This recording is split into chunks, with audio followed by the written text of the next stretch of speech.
Hello, स्वागत आहे तुमचे दीपा रेसिपीज या यूट्यूब चॅनलमध्ये सर्वांचे। चला तर मग मी आज हिरव्या मिरचीचा झणझणीत ठेचा कसा बनवायचा आहे ते सांगणार आहे। आजची रेसिपी ती मी घेऊन आलेली आहे आणि हा व्हिडिओ नक्की शेवटपर्यंत बघा। चला तर मग आता मी तुम्हाला रेसिपी सांगते काय काय लागणार आहे। इथे मी हिरवी मिरची घेतलेली आहे, छान स्वच्छ धुवून घेतलेली आहे। तुम्ही कोणती पण ही कमी तिखटवाली ही मिरची आहे, जर तुम्हाला जास्त तिखट हवी असेल तर ती पण भेटते बाजारामध्ये। गॅसवर एक तवा गरम करायला ठेवा व तव्यावर सुरुवातीला आपल्याला न तेल घालता 2 ते 3 मिनिट ही छान परतून घ्यायची आहे व नंतर आपल्याला पळीने तेल घालायचं आहे आणि तेलामध्ये छान असे मिरचीला वरती डाग येईपर्यंत मिरची छान अशी खरपूस भाजून घ्यायची आहे आपल्याला। आणि तुम्ही बघू शकता मी कसं करत आहे, तसाच व्हिडिओ पण जसं दाखवला आहे तसाच तुम्ही करा। हा मिरचीचा ठेचा खायला एकदम छान लागतो, झणझणीत होतो। आणि आता तुम्ही बघू शकता आपली मिरची ही छान भाजत आलेली आहे।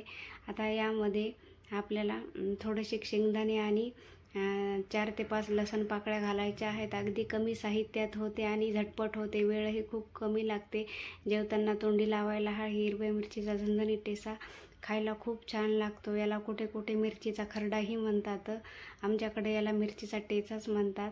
आता हे छान असं आपल्याला दोन्ही तिन्ही छान खरपूस भाजून घ्यायचं आहे। आता हे भाजलेलं थंड व्हायला ठेवायचं आहे आणि आता हे थंड झालेलं आहे। तुम्ही बघू शकता आपली मिरची।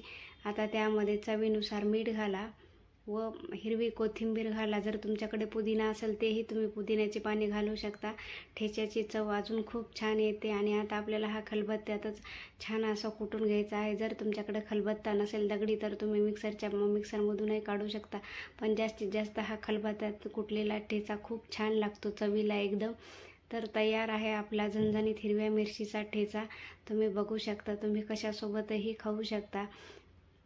जर माझ्या व्हिडिओला तुम्ही अजून सबस्क्राईब केले नसेल तर लवकरात लवकर माझ्या चॅनलला सबस्क्राईब करा, लाईक शेअर आणि सबस्क्राईब करायला विसरू नका। हा झणझणीत ठेचा खा आणि माझ्या चॅनलला सबस्क्राईब करा। धन्यवाद।